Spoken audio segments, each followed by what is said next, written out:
Hello everyone, and welcome to the first video in a series explaining our power systems here at the DBE Studios. We found some old videos and pictures from the systems we've had in the past before we've had to upgrade, some of the things that we've learned, some of the mistakes we made, and we're going to take you through it starting with this. Now I know this is going to make a lot of people cringe, but this is the early stage of this cabinet. I know it's made out of wood, I wish it was metal, but I'm recycling and using what I have, what I can find, or what people will give me. So what you see here, the wires coming in at the top are either supply coming from the power lines outside, and we'll get to those, that comes from the generator shed, or they're going back out to the building. We didn't have the inverter hooked up to this system, so the transfer switch always just stayed on generator. But we had it down there at the bottom anyways. This was the front panel for that box. If you notice the three lights on the left, the green would indicate when we had power coming in from the generator shed. The orange light would indicate when the pressure switch on the well was calling for water, and then the red light would tell me that the well pump was on.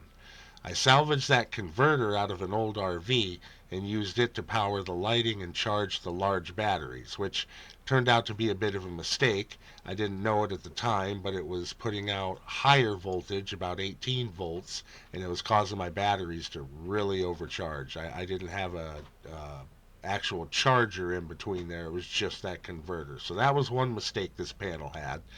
Down below, you'll notice the black switch panel. That allowed me to turn off and on the 12 volt systems in the house. Each separate lighting circuit was wired to one of those switches, so I could isolate them from the switches in the house, just like an extra breaker kind of thing. I had that lying around and thought it looked cool. Plus, it displayed the voltage on the little display on the circle there. The two to the right, well, there's only one in place, but there's two holes. Those were battery monitors. Inside the cabinet, you couldn't see it because I didn't get the picture of it, but I had actually used an old computer power supply and turned it into a battery charger.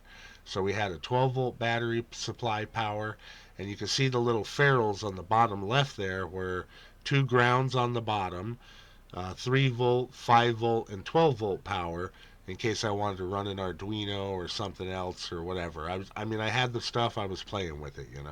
So the battery monitors there, there was a small set of batteries, which you'll see in the next photo, underneath that battery charger actually charged, and those were like the auxiliary batteries. So if the big batteries died and I need light, I could flip the switch up there and it would go to those auxiliaries, and I'd get maybe 20 minutes of light in the house.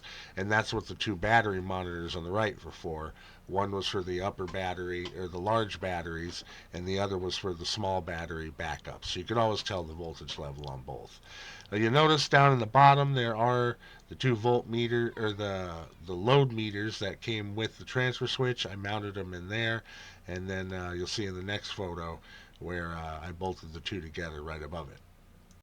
So this was it, pretty much fully assembled. I didn't have the other battery monitor plugged in at the moment, but you can see the smaller auxiliary batteries at the bottom, and then I also added a switch and an LED for that computer power supply I converted to a battery charger in there. The green light's on, so we've got power coming in from the generator shed via the power lines, and then transfer switch. You can see everything bolted up in there pretty nicely, actually. Granted, like I said, it's made out of wood, and it definitely looks scary when you looked in there. This is like I said, version number 3 or 4 of the power distribution here, because I'm always evolving and upgrading as I get better components and better parts. Believe me, if I could just run down to the store and pick up all the shit to do this right now, today, I totally would. I would love to. I would love nothing more.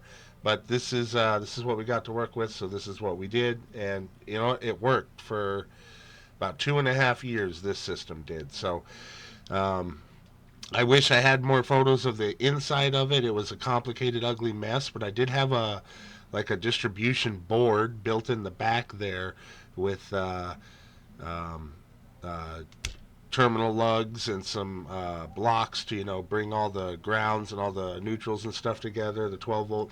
So there's a lot more going on back there than you can actually see. I just can't find any photos of it because, like I said, it is the older system. That's all I've got for this one. If you have any questions or comments, be sure to leave them below and I'll get back to you. For the next video, we're going to go over the power lines I mentioned. Catch you then.